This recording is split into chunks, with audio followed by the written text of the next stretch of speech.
ఒక నాయకుడు వస్తే ఆయన ఏదో దైవాంశ సంభూతుడైనట్టు, ఆ దైవాంశ సంభూతుల్ని అందరూ కూడా చూసుకోవాలన్నటువంటి కోణంలో బిల్డప్ చేసేటువంటి ఒక విచిత్రమైనటువంటి ఎత్తుగడ నడుస్తుంటుంది.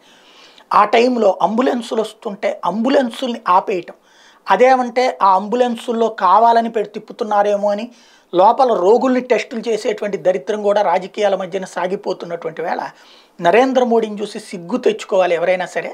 ప్రధానమంత్రి హోదాలో ఆయన వెళ్ళే రూట్లోకి అంబులెన్సులు రానవసరం లేదు, పక్క నుంచి షిఫ్ట్ చేసేస్తారు. కానీ అత్యవసరమై వచ్చే అంబులెన్స్కి ఆయన దారి ఇచ్చినటువంటి సంఘటన గుర్తుపెట్టుకోవాల్సింది. ఆయన చూసి రాజకీయ నాయకులు సిగ్గుతో తల వంచుకోనక్కర్లేదు, కానీ తామైన భవిష్యత్తులో అట్లాంటి అడ్డాలు పడకుండా చూడాల్సింది.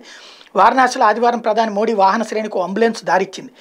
నాదేసర్ ప్రాంతంలోని కట్టింగ్ మెమోరియల్ స్కూల్ వైపు మోడీ కాన్వాయ్ దూసుకెళ్తుండగా దాని వెనకే హారన్ మోగిస్తూ అంబులెన్స్ వచ్చింది. దారి కోసం ఎదురు చూస్తుంది.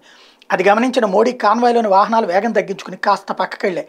వాటిని దాటుకుని అంబులెన్స్ ముందుకు వెళ్ళిపోయేలా ఏర్పాటు చేశారు.